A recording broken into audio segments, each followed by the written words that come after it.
ICRT FM 100, it's DJ Caitlin. Welcome back to Sweet Talk. Today is extra sweet because we have a special guest, not just any guest. We're joined by Ruth Bradley-Jones, the new British representative to Taiwan. She's had over 20 years in diplomacy. She's had postings all the way from Brussels to Ethiopia to Myanmar, and now she's here in Taiwan. Now, she also received an MBE in 2023 for her contributions to gender equality, and she continues to champion diversity and inclusion wherever she goes. So I'm especially excited to dig in and understand more about what Ruth is up to here in Taiwan, but also learn a bit about her career. Welcome to Taiwan. How are you doing? Thank you, Caitlin. It's a total joy to be here today. Absolutely. It is our joy to have you here. So let's kick off by telling us a bit about your journey. Where are you from? What first drew you to diplomacy? So I am from a very small village in the southwest of the UK. It is north of Bristol. I think people may have heard of Bristol. And it is right on the border between England and Wales. And I am proudly half Welsh, half English. So don't ever call me English because I am very British. We can debate the ins and outs of British or UK identity later. It's as complicated and as layered as it is in Taiwan. I grew up with a twin sister and an older brother and some very loving parents. And so I feel very privileged. I had a very idyllic childhood. You asked me what drew me to diplomacy. I'd say there are probably three reasons. The first is that, I was kind of the smallest out of the three of us, my sister and my brother and me. So in the back of the car, I was quite often the one squished in the middle with fighting on either side of me. They were much feistier than I was. And I was the one who tended to try and diffuse the argument. So I think that's when I first heard my parents from the front calling me their little diplomat. So that probably was part one.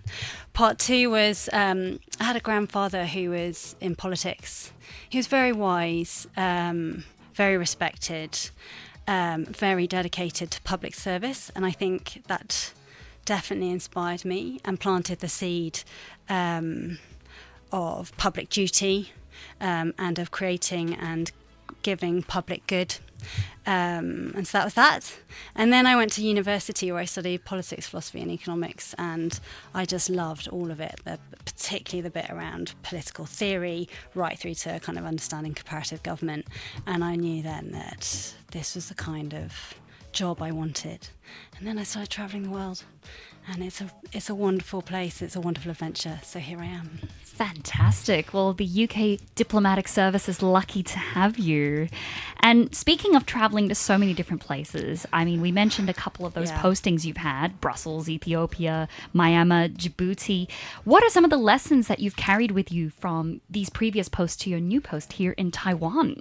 So I think, first of all, I'd say life is an adventure. Go get it. I think if you're asking me for some wisdom, I'd say in attitude, I try and stay can-do. In action, I try and persevere but be pragmatic.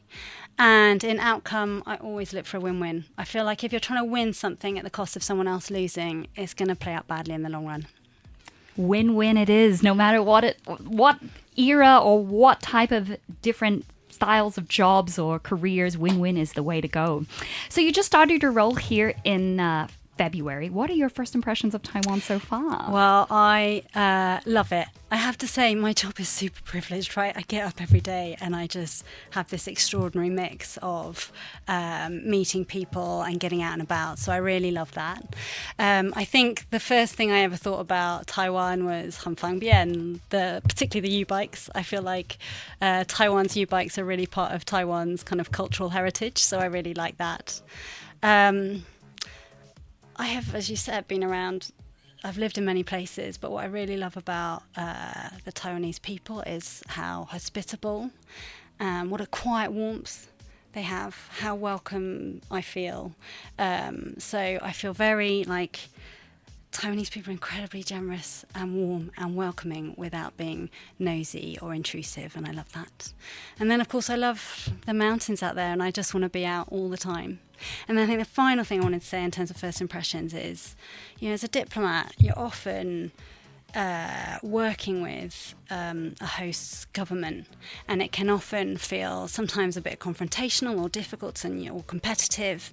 And here in Taiwan, it feels so constructive and collaborative. I have really interesting conversations with people doing amazing things every day, and you want to you get through the door, you have the interesting conversation, but the best part of all is that the collaboration is kind of quick and constructive and practical. And so we are doing things together, and I love that sense that we've got, a meaningful shared agenda. Wow, I wasn't expecting that one, but that is so true. I feel like here in Taiwan, it is all about the win-win. We want to help each other and make the community better and put that first. Yeah.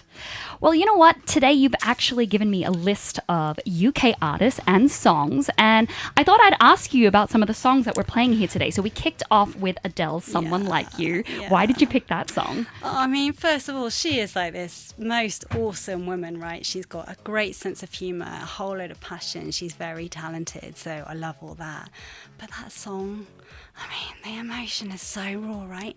And so whenever I have something that I need to let go of, be it a feeling, be it a person, be it a place, I remember on my very last day in Myanmar, running along near Shwedagon Pagoda, listening to this song. And so I feel like she helps me manage my emotions, let go, move on. You couldn't have said it better. Adele is such a great role model to us all, more than just for UK women, even for me, not from the UK. I just love how Adele is just a beautiful songwriter. And even though she writes such sad songs, she brings that warmth to her personality and charm. So I guess if I ever had the chance to see Adele, I'd be very happy. Let's get it to Taiwan, shall we? Let's do it. But I thought the next song we could play is something a little bit happier. And I read that this one is one of your favorite songs of all time. It's Don't Stop Me Now. I'm very glad you started with that one. I think if anyone in my office is listening right now, they'll be like, yeah, that's her.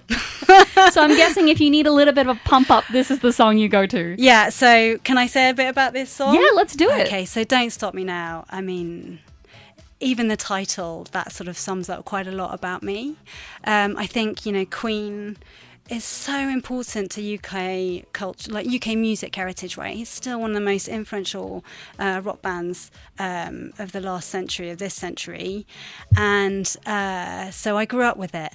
And I still sing this song whenever I'm with my uni mates, because yes, we do regress. And I guess also just recognising that Freddie Mercury was huge, He was homosexual in a time when it was hard to be that, and he changed the way UK society accepted homosexuality, and he changed the way UK society understood the AIDS pandemic. And so as a human, he has done so much for us. Going back to the song, I just want to quote my key phrase from it, which is, tonight I'm going to have myself a real good time. I feel alive, and the world, I'll turn it inside out. Yeah. That's how I feel. Perfect. Well, let's kick off today with Don't Stop Me Now. Great. And we are not stopping at all. We're just getting started here on ICRT. So stay tuned. We have Ruth Bradley-Jones, the UK representative, here with me for the next hour or so at ICRT. Keep tuning in. ICRT FM 100. It's DJ Caitlin. Welcome back to Sweet Talk. And today we have the new British representative in Taiwan, Ruth Bradley-Jones, joining me, curating some epic hits. By the way, I love Amy Winehouse. She's one of my musical idols. Oh, you're a jazz singer. I am a jazz singer. There you go. She is one of the artists that inspired me to do what I do today. So excellent pick. All right, but let's talk a little bit about some of your work. I mean, a question that I have is, what do you do on a day-to-day basis? What does a representative here in Taiwan do? That is a very good question. I mean, I was just telling you when my daughter asked me that, I say I do what most office workers do. I answer emails and go to meetings. But I think there is a kind of better answer than that. On a day-to-day basis, I think I'm really trying to do 5 things. Or I really find myself like my diary taken up with 5 things. The first is kind of that government-to-government piece. I spend a lot of time talking to ministers and parliamentarians and legislators, trying to understand what's going on, and trying to, as I said earlier, like find ways to make sure that the UK and Taiwan's relationship remains strong or grows even stronger. I do quite a bit to promote the UK a bit more widely. So, for example, just the other week I was at Taipei City's safe drinking campaign that was run with Pernod Ricard. Sort of making sure that even though the UK has a strong whiskey link and a strong whiskey export market in Taiwan, that actually we're also promoting safe drinking. The third thing is really about that kind of UK business engagement, so helping connect UK businesses and Taiwan businesses, because then that sort of helps our companies and our economies, and it's mutually reinforcing, so that's great. For example, just in 2 weeks' time we've got Semicon coming up, the biggest semiconductor conference globally. We have 35 different organisations coming, a bunch of British businesses, so it really is our job to really help try and draw those links. We do quite a bit to make sure we're supporting UK citizens here in Taiwan, particularly those in crisis or in need. And then I guess finally that bit that's behind it all is really trying to get under the skin of a place, get under the skin of Taiwan, trying to understand what's going on, and then making sure we are, or I am, feeding that back to ministers in the UK so that UK policy towards Taiwan remains absolutely in the right place. Wow, your day-to-day sounds very busy. It's quite busy. But very important. I mean, I have a lot to thank my EA for. She does a wonderful job of managing my time. Shout out to your EA Exactly. and all the people behind the scenes that make Exactly. this happen. Yeah, on that, my team is amazing. I mean, I said earlier this is one of the best places to be a diplomat because we really do have good conversations and great sense of collaboration. But you see it in the office as well. We've got this really dynamic team that every day are motivated to do a good job, because it feels like what we're doing here in Taiwan, what the UK is doing here in Taiwan and with Taiwan, is both meaningful and important and right. Wow. Oh, well, I'm so happy to hear that Taiwan's experience being a diplomat has been so good. And I'm excited to see some of the changes or some of the growth that you'll bring with your team. Speaking of which, what are some of your key goals for your time here in Taiwan? Yeah, I mean, I've got a really flippant answer that I always give on this one, which is I think my role is to maintain peace, help the UK make money, and save the planet. So pretty straightforward, really. I think in a more kind of serious way, if that's what you're really asking for. I think I've got two main goals. The first one is really working with Taiwan on building resilience for both our societies. So, for example, we have done a lot recently bringing over cybersecurity companies, because Taiwan gets so many cyber attacks every day, and that's only increasing. And we have some of the best companies in the world who work on cybersecurity. We do a lot in the kind of telecoms and space. That's articulate. And we work with organisations and parliamentarians in kind of protecting our democracies and our democratic values, because that's something the UK and Taiwan both hold very dear. So that's goal number one around resilience. And then goal number two is really on growth. I think there's this broader bit around making sure that we've got really strong trading relationships. And last year we saw our biggest number of exports and investment in Taiwan ever. But I think there's an even more exciting agenda on the growth side, which is that, the tech relationship is just growing and growing. And I know every country comes to Taiwan and goes, oh, semiconductors and tech, and yeah, we want to be part of that. But I feel really confident that the UK is well placed to be one of Taiwan's top tech partners. We have the biggest tech sector, the biggest tech ecosystem in Europe. We've got the third biggest AI ecosystem in the world after US and China. We've got a great R&D environment. We've got a great investment environment. So it feels very exciting. So I feel like I've come into the job at just the time when this relationship is starting to kind of properly grow. And so that is probably my number one goal whilst I'm here.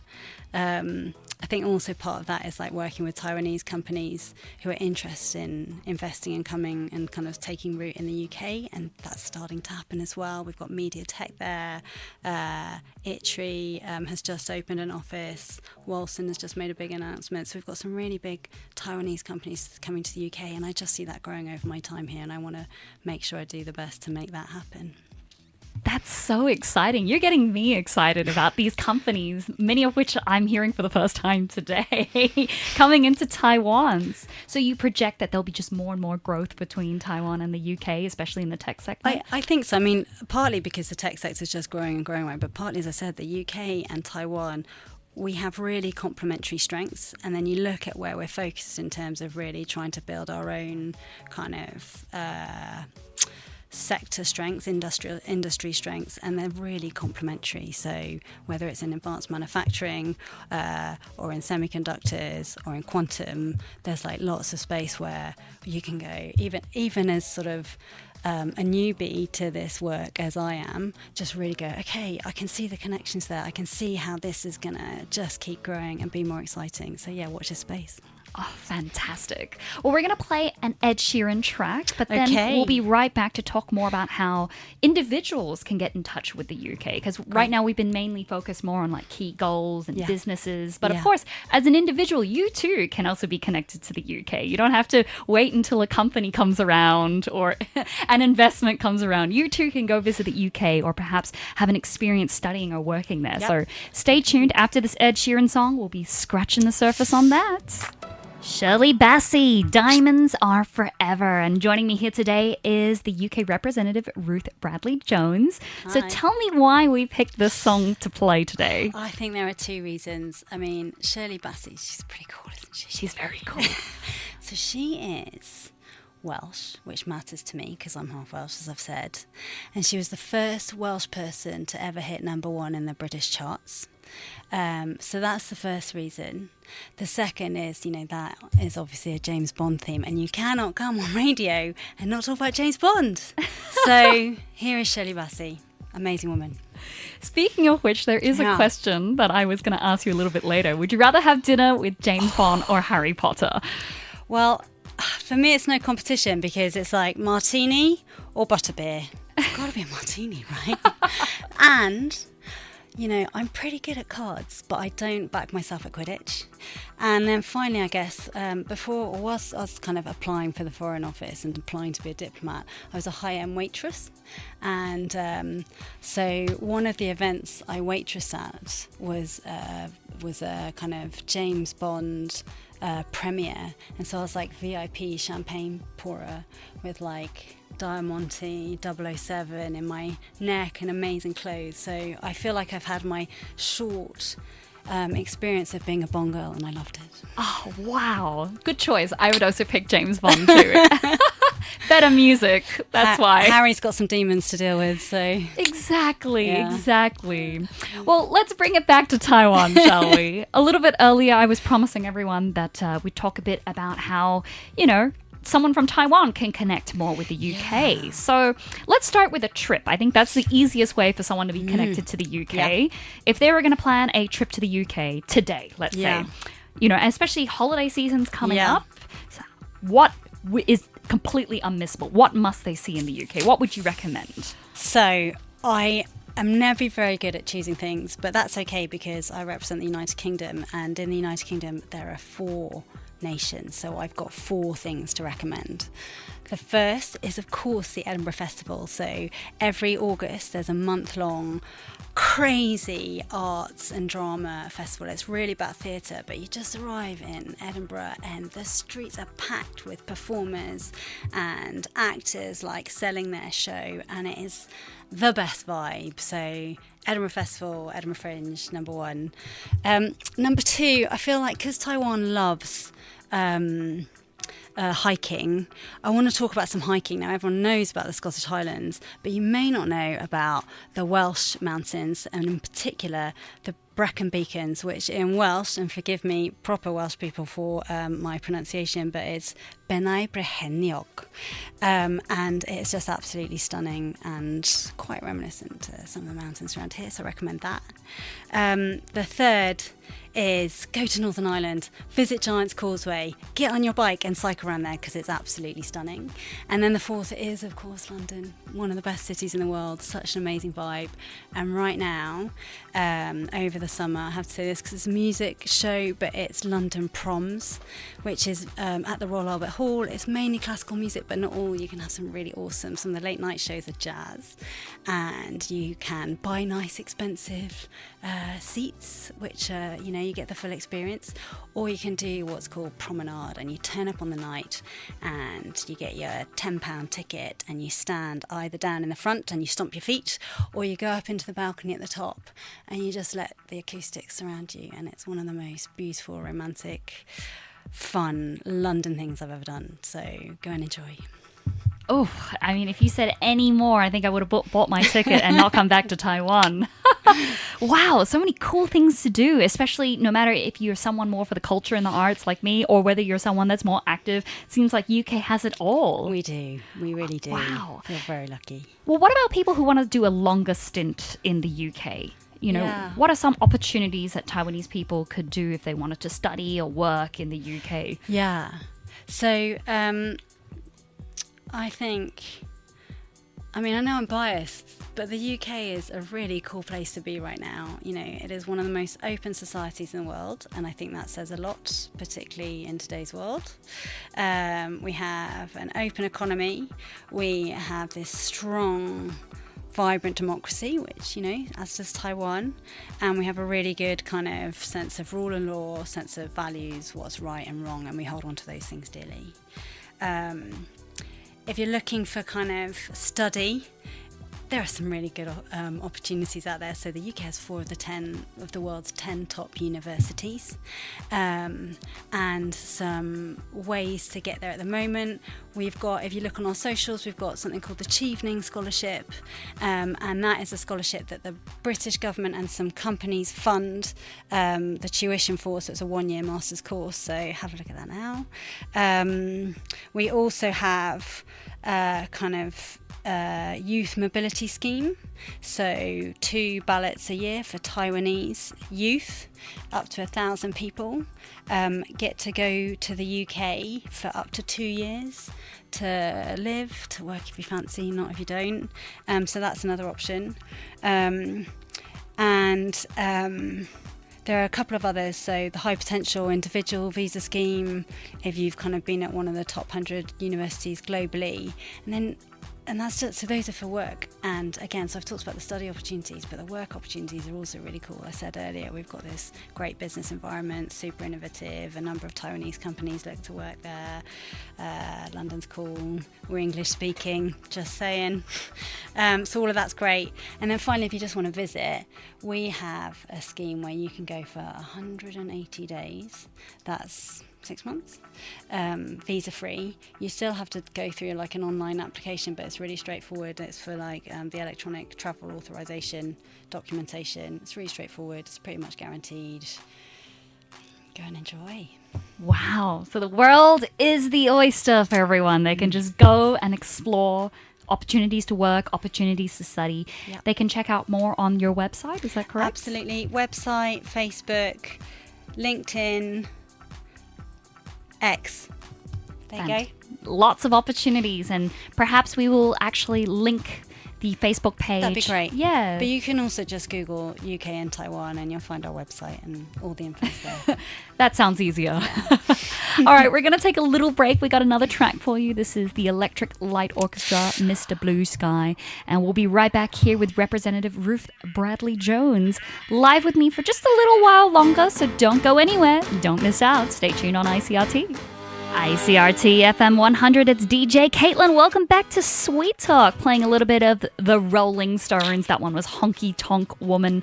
And joining me here today is the UK Representative Ruth Bradley-Jones. Welcome back. Thank you. Gosh, well, you've had such an extensive career. You've gone pretty much all over the world, and you've also been recognized with an MBE. Well, firstly, what is an MBE for those who don't know what it is? Oh, I think it stands for something now a bit out of fashion, member of the British Empire. But really, it's a recognition of work you do beyond your job for public service. So people in government or in charities or people who've made a real contribution to society tend to get these. This is one of the lower ones. There are more important ones than mine for sure.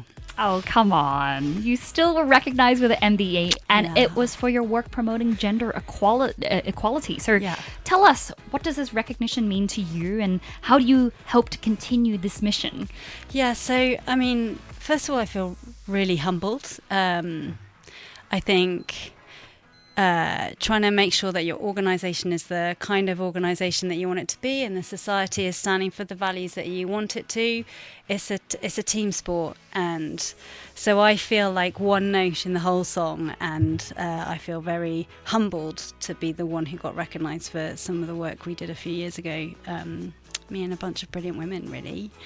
But I guess the second thing is I feel like really motivated when you've been recognised for something you've contributed, and you don't quite feel like it was all your contribution. You've got to keep going, and thank goodness I've got that incentive, because I really care about this stuff deeply. We all have agency, right? It's very easy to go, the world is big and the things out there that are wrong just continue to be wrong, but we all have agency. I think in Mandarin it's something like 是在人为. Yeah. I think it's so important to have people like you pioneering for gender equality. I know me as a young girl, like looking up to these women role models is exactly what encouraged me to go the path that I'm going, and I hope that we can continue doing that. And I think Taiwan's also a country that has a lot of gender equality. I feel like that was something that drew me to wanting to live in Taiwan. Yeah. You know, when I first moved here, we had President Tsai, and I thought it was so cool. You know, wow, we have a female president, and she's leading this beautiful country in such a difficult time in the best way possible. Yeah. And that's so inspiring. So I think there is loads of about Taiwan to celebrate, particularly in terms of gender equality. You mentioned President Tsai. I also want to give a shout out to all those women in business that I have met in Taiwan, because they are an amazing force, and I want to spend more time hanging out with them and with them changing the world. I think I've got some aspirations to try, you know, in the UK we're really focused on trying to make sure that we get enough women in what we call STEM, so in science, tech, engineering, maths, and I haven't got very fixed plans on that yet, but watch this space, because that's something I'm really focused on. But I guess like for me, quite a lot of this bit around role modelling and doing the right thing is about really, you know, it starts at home. And so I look at the British office, and we've got a bunch of really amazing women, and so my first priority is to really have their back and help them be the best versions of themselves that they can be professionally. That's partly about encouraging them, and it's partly about the environment we all set around us, and making sure that, I mean, you said that Taiwan is very progressive, and particularly on gender equality, and I think that's right, but there's still plenty of bad behaviour out there, and I feel I've got a deep responsibility to call that out, make sure that women get to live in a world that's fair for them, not just for men. Absolutely. Step by step, let's just move forward together, shall we? Exactly. All right, well, let's bring it back to the UK. We know that UK culture, in addition to being just a great culture filled with so much about arts and, you know, nature and, you know, unique people, there are also a lot of unique quirks that come throughout your British traditions. So what is one very British thing that you think Taiwanese people would love? And is there a Taiwanese tradition that you would like to experience or bring back to the UK? Yeah. So, I mean, I've already talked about the Edinburgh Fringe Festival and Edinburgh Festival. I've already talked about the proms. These are like really good traditions, but you talked about quirks. Now, where I come from in the southwest of the UK, it's a county called Gloucestershire. and we're known for a cheese called Double Gloucester. And there is this annual tradition called the Cheese Roll, or the Cheese Rolling Festival, and it's now gained international acclaim to the point where it's quite dangerous. But basically everyone stands at the top of the hill, and then someone throws a massive Double Gloucester down the hill, and everyone chases after it, and the person who gets to the bottom first wins the cheese. Wow. So that is my quirky tradition that I would like to give to Taiwan, very close to home. And in terms of the return, I haven't experienced it yet, but I am really keen to go and see Feng Bao, like the Beehive Festival in Yanshui. And I think I really want to take that to the UK, because I think in some ways, Taiwan is quite kind of risk averse. You can't cross the road unless the man it properly is green. But actually, when it comes to Feng Bao, it's kind of everything's crazy. Whereas the UK is probably a bit more relaxed about things like crossing the road. But when it comes to bonfire night, you have to stand behind the cordon whilst they let off the fireworks. So I'd really love to let the Beehive Festival loose in the streets of London.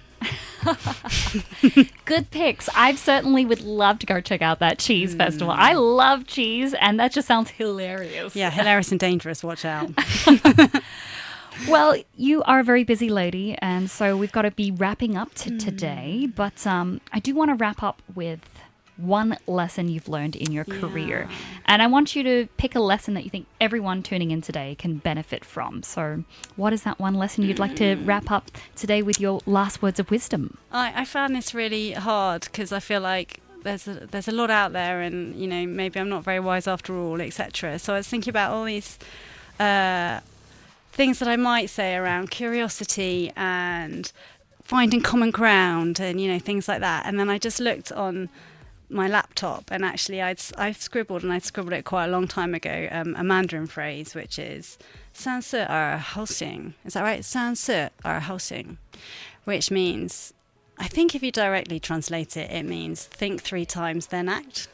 And in English we have a phrase which is think first, act second, or something like that. And I think that's probably where I want to leave it, because I feel like in the world of diplomacy and in the world of international relations, particularly as the geopolitics around us gets harder,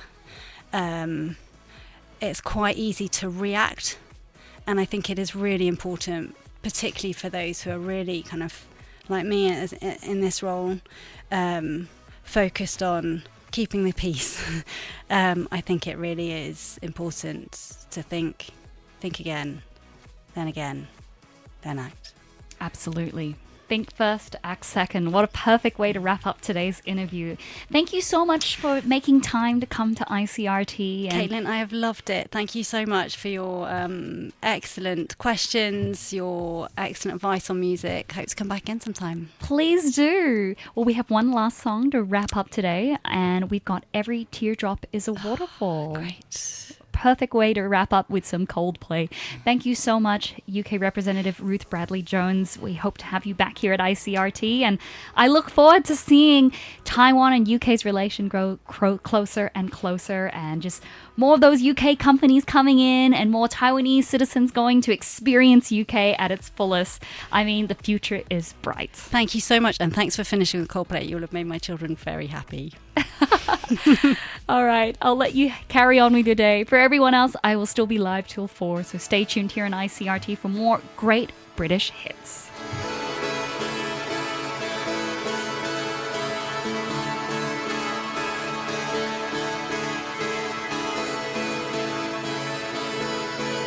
I turn the music up, I got my records on, I shut the